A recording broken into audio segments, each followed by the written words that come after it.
نماز ظہر کا وقت بھی ہو چکا، بلکہ نماز ظہر کا وقت اختتامی صورت کو پہنچ رہا ہے۔ ایک مرتبہ محبت سے درود پاک پڑھیں۔ میں نے 3 باتیں مختصر کر کے تمام دوستوں کو یوں سمجھ لیں کہ آج کی اس پاک محفل میں تحفہ دینا۔ چلو آپ ایک مرتبہ سب سبحان اللہ ادا کریں۔ عشق والے سبحان اللہ، اب بھی نہیں، وہ عشق والی، محبت رسول والی، محبت خدا والی بولیں سبحان اللہ، سارے پھر بولیں سبحان اللہ۔ ایسا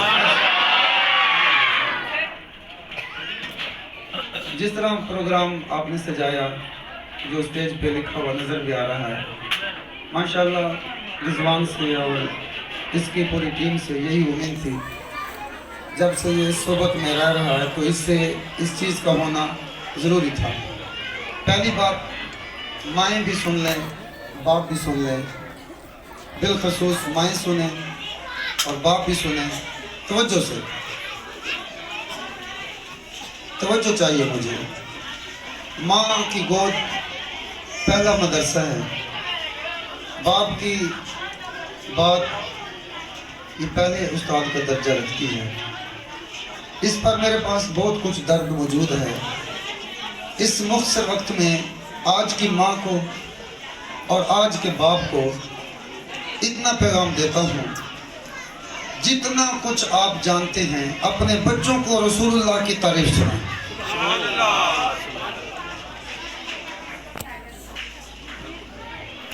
آج کے باپ کو یہ میں پیغام دینا چاہتا ہوں، بچوں کو عاشق رسول بنانے کے لیے عالم مفتی ہونا ضروری نہیں ہے۔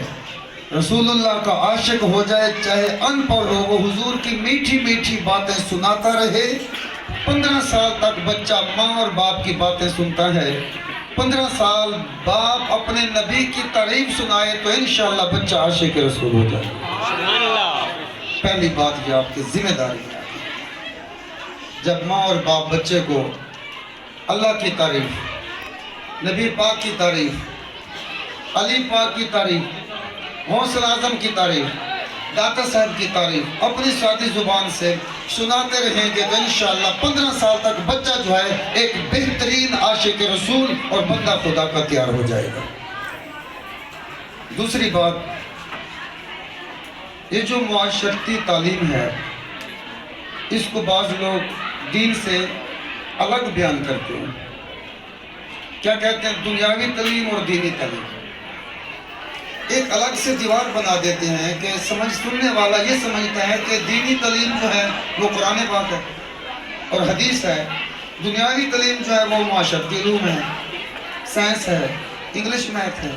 ہرگز نہیں، یہ انگریزی، انگلش یعنی میتھ، معاشرتی تعلیم، سائنس، یہ سب تعلیم دین کا ایک شعبہ ہے۔ یہ دنیاوی تعلیم نہیں ہے، یہ دین کا شعبہ ہے، یہ بھی دینی تعلیم ہے۔ اس تعلیم کے لیے میرے آقا علیہ السلام نے اجرت دی۔ جیسے ہم ٹیوشن پڑھاتے ہیں نا، ہمیں والدین پیسے دیتے ہیں، ہمارا بچے کو آگے کوئی میتھ کا ٹیچر آتا ہے، انگلش کا ٹیچر آتا ہے، وہ پڑھاتا ہے، سکھاتا ہے، انگلش سکھاتا ہے، ہم اس کو پیسے دیتے ہیں۔ ہمارے نبی صلی اللہ علیہ وسلم نے پیسے دیے اجرت کے طور پہ کہ ہمارے ان تمام صحابہ کو لکھنا پڑھنا سکھا دو۔ اس کا مطلب ہے کہ لکھنا پڑھنا یہ بھی دین کی تعلیم کا ایک حصہ ہے، اس کو الگ نہ رکھیں۔ اب آخری بات سن لیں، بچہ قاری قرآن بنے یا عالم بنے یا پی ایچ ڈی کر کے ڈاکٹر بنے یا انجینئر بنے، کوئی بھی شعبہ اختیار کر لے، ہر ایک کا مقصد جب اللہ کی رضا ہوگی، جس تعلیم میں اللہ کی رضا ہوگی وہی تعلیم دین کی تعلیم ہے۔ ڈاکٹر بن رہا ہے تو اللہ کی رضا دماغ میں ہو، انجینئر بن رہا ہے تو اللہ کی رضا دماغ میں ہو، کسی بھی شعبے میں جا رہا ہے تو مخلوق خدا کی خدمت اور معاشرے کی سدھار کے لیے اگر قدم رکھتا ہے تو جس طرح قرآن کے قاری کو ایک ایک حرف پہ درجہ ملتا ہے، اسی طرح ڈاکٹر کو بھی ایک ایک حرف پڑھنے میں درجہ ملے گا اگر دل میں یہ ہے کہ اللہ کی رضا اور مخلوق کی خدمت۔ تو ہمیں چاہیے ہم اپنے بچوں کو گھروں میں آقا علیہ السلام کی تعلیمات دیں، حضور کی باتیں سنائیں، اولیاء کی باتیں سنائیں، اللہ کی باتیں سنائیں، پھر ان کے لیے ایک علیحدہ سے دینی یعنی جس کو ہم قرآن اور حدیث کا کہتے ہیں اس کی تعلیم کا بندوبست کریں۔ اگر والدین ایسا کریں گے تو انشاءاللہ جب قیامت میں جائیں گے تو اللہ کے محبوب سے انشاءاللہ خاص انعام وصول کریں گے۔ لاکھوں لاکھ خرچ ہوتا ہے محض انگلش میں کامل کرنے کے لیے، میتھ میں کامل کرنے کے لیے باقاعدہ ہوتا ہے۔ کیا صرف 35 منٹ 24 گھنٹے میں صرف 35 منٹ آپ بچے کو قرآن اور حدیث اور فقہ کی تعلیم نہیں دلا سکتے؟ صرف 35 منٹ جہاں آپ کا بچہ 14 گھنٹے سکول کی تعلیم میں مصروف ہے، وہاں صرف 35 منٹ کا پیریڈ آپ قرآن اور حدیث اور فقہ کی تعلیم نہیں دلوا سکتے؟ لاکھوں روپے اس تعلیم پہ خرچ ہوتے ہیں، کیا کچھ روپے اس تعلیم پر خرچ نہیں ہو سکتے؟ کوشش فرمائیں۔ میں دعا کرتا ہوں رضوان مشتاق نے جس طرح کا یہ رنگ دیا اور بالخصوص جو قرآنی تعلیمات کا مادہ بھائی نے ادھر سامنے کیا تو سچ پوچھے تو دل باغ بہار ہو گیا۔ اس طرح جو کروڑوں بچے مدرسے سے دور ہیں، وہ مدرسے والی جو تعلیم ہے ہر سکول میں جو ہے اس کا مادہ شامل ہو جائے گا۔ مقصد تو قرآن سکھانا تھا نا، اگر یہ پیریڈ شامل ہو جائے گا، یہ جو ہمارا دکھ بھرا درد بھرا جملہ ہمیشہ رہتا ہے کہ آپ بچوں کو قرآن اور حدیث کی تعلیم نہیں دیتے، وہ انشاءاللہ ہر سکول میں جب یہ تعلیم داخل ہو جائے گی تو ہمارے بچے قرآن اور حدیث کی تعلیم سے بھی انشاءاللہ مستفید ہو جائیں گے۔ ہمارے بچوں کو قرآن کی سمجھ بھی آئے گی اور ساتھ حدیث کی بھی سمجھ آئے گی۔ میں بہت زیادہ اس کوشش پر ان کو سراہتا ہوں۔ کیا بات ہے ان کی بھائی، کیا کمال کر دیا۔ آپ ذرا اٹھ کے نا مجھ سے دعا لے لیں۔ ابھی جو آپ نے یہ درس دیا منور سے سب کدھر آواز ہے، اس بات کا مستحق ہے۔ اتنی بڑی بات آپ لے کے میدان میں نکلے ہیں تو اتنا بڑا کام تو شاید کوئی آج تک مفتی نہیں کر سکا جو آپ لے کر چلے ہیں۔ کتنے سکولوں میں اس وقت تک؟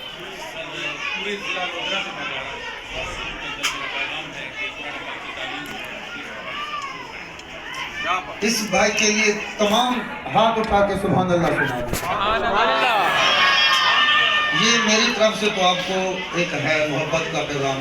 آپ کو میں اپنے دل کی پوری روشنی سے کہہ رہا ہوں، جتنے آپ پر میرے آقا صلی اللہ علیہ وسلم خوش ہو رہے ہیں آپ جان بھی نہیں سکتے، سمجھ بھی نہیں سکتے، کیونکہ آپ اس جگہ پہ قرآن کی تعلیم لے کے جا رہے ہو جہاں قرآن کا نام بھی کوئی نہیں لینے دیتا۔ پھر یہ درد کی بات شروع ہو جائے گی کیونکہ وہ آپ کو اشارت نہیں کافی ہے۔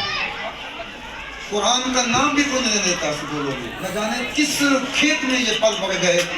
کاٹا سکھانے میں ان کو خوشی ہوتی ہے کہ کاٹا سکھا دو، ان کو اللہ حافظ سکھانے میں دقت ہوتی ہے۔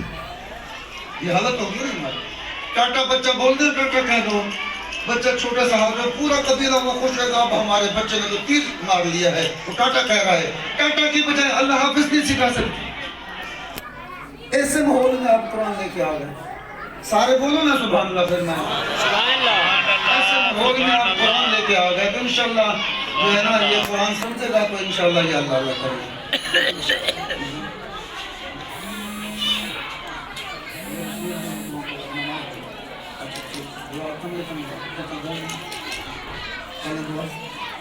درود شریف پڑھیں، اللہم صلی علی محمد وعلی آل محمد وبارک وسلم۔ دعا ہے میری اللہ پاک ہر والد کو ہر والدہ کو صحیح تعلیم مکمل تعلیم دینے کی توفیق عطا فرمائے۔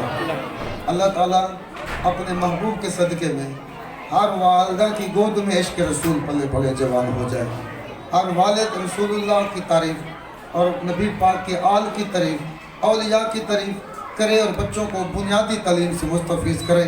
اور اپنے بچوں کو رسول اللہ کا عاشق بنائے اور خدا کا سچا کھرا بندہ بنائے۔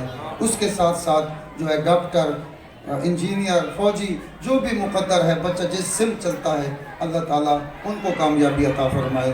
اور بالخصوص اس ادارہ کو اللہ کریم نے جو بلندیوں سے نوازا، اور جو بلندی نظر آ رہی ہے، کاوش جو نظر آ رہی ہے، کہتے ہیں کامیابی کے لیے آپ جو ہے نا بندے کا خیال دیکھو، کیونکہ بندے کی سوچ سے بندے کی تعمیر ہوتی ہے۔ رضوان جو سوچ رکھتا ہے، ان کی سوچ سے جو کچھ نظر آ رہا ہے، تو ان کی سوچوں کے ساتھ اس فقیر کی دعا ہے، یہ چھوٹا سا سکول اب اتنی منزل میں بڑھ گیا تو انشاءاللہ یہ اور بھی زیادہ محیط ہو جائے گا، ہزاروں خدا کے بندوں کی تعلیم کی جگہ بنے گا۔ یہ ہماری دعا ہے، اللہ ان کو نظر بد سے بچائے، دشمن کے شر سے بچائے۔ بالخصوص قرآن پاک کی تعلیم کا جو مشن لے کر یہ جوان چلے ہیں شاہد صاحب، اللہ ان کو بھی دنیا بھر میں کونے کونے میں اللہ تعالیٰ قرآن کی تعلیم پہنچانے کی ہمت عطا فرمائے، اور یہ توفیق نصیب فرمائے، اور صحیح دین کی خدمت اور قرآن کی خدمت کرنے کی توفیق عطا فرمائے۔ تمام جو اس میں شریک ہیں اللہ سب کی حاضری قبول فرمائے۔ ہم سب کو اللہ نبی پاک کا غلام بنائے اور نبی پاک کا عاشق بنائے، اور ہم سب کو، بیٹیوں کو، بہنوں کو 5 وقت کا پکا نمازی بنائے۔ سن لو نماز نہیں تو کچھ بھی نہیں۔ جس کی جیب میں نماز نہیں ہے اس کی دنیا آخرت برباد ہے۔ نماز ہے تو سمجھ لو سب کچھ ہے انشاءاللہ۔ نماز ہے تو سب کچھ ہے۔ بیٹیاں بھی نماز پڑھیں اور بھائی بھی نماز پڑھیں۔ 5 وقت کی نماز کا ماحول گھر میں برپا کر دیں، جتنا بس زور لگے اس پر لگائیں، اللہ توفیق عطا فرمائے، اور بیٹیوں کو اللہ باپردہ زندگی گزارنے کی توفیق عطا فرمائے۔ عورت کہیں پر بھی کام کر سکتی ہے، جا سکتی ہے، مگر وہ اپنے پردے کو خراب نہ ہونے دے، نقاب کے ساتھ جائے اور پورے لباس کے ساتھ جائے، اس پہ شریعت میں کوئی منع نہیں ہے۔ بے پردہ گھر میں بھی بیٹھے گی تو جرم دار ہوگی، باپردہ بازار میں جا کے دکان کریانہ کی لگا دے گی تو شریعت منع نہیں کرتی، شرط پردے میں رہنا ہے، آنکھوں میں حیا ہو اور چہرے پہ پردہ بھی ہو۔ آج کل کی عورتیں کہتے ہیں آنکھوں کا پردہ ہونا چاہیے، میں نے کہا کھانا بھی آنکھوں سے کھا لیا کرو، آنکھوں کا حیا ہونا چاہیے۔ یہ بے حیائی کو چھپانے کے لیے، یہ دھوکہ دینے کے لیے کہتے ہیں آنکھوں کا حیا ہو، باقی کیا رکھا ہے۔ برقعوں میں جو بندے ہیں وہ اچھے عورتیں پھرتی ہیں، مطلب اس طرح کی کر کے نہ اپنی گندگی کو وہ کرتے ہیں۔ پردے میں رہنا انشاءاللہ۔ بی بی فاطمہ زہرا سلامی دے گی جو عورت باپردہ ہو کے مر کے قبر میں پہنچے گی۔ تو میں بیٹیوں کے لیے دعا کرتا ہوں تو اللہ تعالیٰ ان کو بھی باپردہ رہنے کی توفیق دے۔ بیٹی عورت کچھ بھی کر سکتی ہے مگر باپردہ رہو، سکول ہے، کالج ہے، چلاؤ، مگر پردہ نقاب یوں بس آپ کی آنکھیں ہوں اور دستانے ہوں، بھلے کام کرو، کہیں پر بھی اللہ آپ کو لے جائے تو کرو کام، مگر کرنا ضروری ہے، پردہ بے حد ضروری ہے۔ میں دعا کرتا ہوں آپ سب نے جو ہے نا آمین بولنا ہے، بلکہ میں یہ بھی کہوں گا رضوان کی یہ ذمہ داری ہے اپنے پاس جو اسٹاف رکھے ان کو باپردہ کرے، ان کے اوپر نقاب نہیں ہوا، ورنہ جو سربراہ ہوگا وہ بھی قیامت میں عورت 4 مردوں کو جہنم میں لے کے جائے گی، ایک باپ کو لے کے جائے گی بے پردہ، اور باپ کو بھی کہے گی یہ میرا باپ تھا، اس نے مجھے دھکا دیا ہی نہیں، پریشر دیا ہی نہیں تھا، یہ مجھے ہر جگہ سے پریشر دیتا تھا، اپنا فرما برداری کراتا تھا، اگر یہ مجھے پردہ کراتا تو میں ضرور کراتے۔ اللہ فرمایا کہ اس کے باپ کو بھی لے جاؤ جہنم میں، پھر اپنے خامد کو ساتھ لے کے جائے گی جو اس پر نگرانی نہیں کرتا تھا، اس پر سختی نہیں کرتا تھا پردے کی، پھر اپنے بھائی کو لے کر جائے گی جو اس پر سختی نہیں کرتا تھا، ساری سختیاں کرتا تھا مگر باپردہ رہنے کی اس نے سختی نہیں کری۔ ایک عورت 3 مردوں کو جہنم میں لے جائے گی، باپ کو، بھائی کو اور خامد کو، چوتھے کو جس کی سربراہی میں وہ کام کرتی رہی اور اس سربراہ نے اس کو تعلیم نہیں دی، پابندی نہیں کی، اس کو سربراہ کو بھی جہنم میں لے کے جائے گی۔ حدیث پاک سنا رہا، ایک عورت 4 مردوں کو جہنم میں لے کے جائے گی، وہ 4 مرد بھلے 5 وقت کے نمازی کیوں نہ ہو، اگر انہوں نے اپنے خواتین کو پردہ اور حیاداری میں پابند نہیں کیا، یہ 4 قسم کے مرد جہنم میں جائیں گے، چاہے وہ 5 وقت کا پکا نمازی بارش کیوں نہ ہو، اس گناہ کی وجہ سے وہ جہنم میں جائے گا۔ تو میں رضوان کو کہتا ہوں جو اسٹاف رکھے ان کو مطلب یہ ہے کہ باپردہ تعلیم دے، تاکہ ہمارا جو یہ ساتھی ہے، یہ آپ جانتے ہیں کہ یہ بزم عشق مصطفیٰ کا ضلعی صدر بھی ہے، اس کے کاندھے پہ رسول اللہ کے عشق کے عمل کا بوجھ ہے، بزم عشق مصطفیٰ انٹرنیشنل ضلعی صدر یوتھ ونگ کا کھڑا ہے، اس کے اوپر ماشاءاللہ اللہ نے دینی ذمہ داری بھی دی ہے، تو میں کیسے کب چاہوں گا کہ اتنا بڑا جوان جو ہے وہ کسی اور کے گناہ میں مارا جائے۔ ٹھیک ہو گیا، میں دعا کرتا ہوں، آپ نے کوشش کرنی ہے۔ یا اللہ ان کو بھی یہ ساری سمتیں درست رکھنے کی توفیق عطا فرمائے. سب بچیوں کی خیر، بہنوں کی خیر، کشمیریوں کی خیر. کشمیر کے لیے دعا فرمائیں. اللہ تعالیٰ ان کو بھی فتح عطا فرمائے. پورے ملک میں جہاں پوری دنیا میں جہاں وہ جو ہے غیر مسلمانوں کی بستیوں کو، علاقوں کو قبضے میں لیے ظلم کر رہے ہیں، اللہ ان سب کو جو ہے نیست و نابود کرے اور مسلمانوں کو آزادی عطا فرمائے. بالخصوص کشمیر کو اللہ تعالیٰ آزادی عطا فرمائے. مانگتے رہو دعا، 100 سال مانگ رہو، کشمیر کا 1 انچ بھی آزاد نہیں ہوگا. دعا تک آپ نے رکھ دیا سسٹم کو، تو دعا سے کبھی کچھ نہیں ہوتا. بدر میں جانا پڑتا ہے. جب ہر مرد و عورت اپنا کردار ادا کریں گے تو پھر کشمیر کیا ہندوستان بھی فتح ہو جائے گا. اللہ تعالیٰ ہم سب کو توفیق عطا فرمائے اور ان پر جو ظلم ہو رہا ہے اللہ ان کو اس ظلم سے نجات عطا فرمائے. اللہ اپنی حفظ و امان عطا فرمائے. آمین یا رب العالمین. ان اللہ و ملائکتہ یصلون علی النبی یا ایھا الذین آمنوا صلوا علیہ وسلموا تسلیما. اللهم صل علی محمد وعلى آل محمد وبارك وسلم. سبحان ربك رب العزة عما يصفون وسلام على المرسلين والحمد لله رب العالمين. مبارک. بہت بہت شکریہ حضور قبلہ پیر و مرشد قاری ریاض الدین صاحب. میں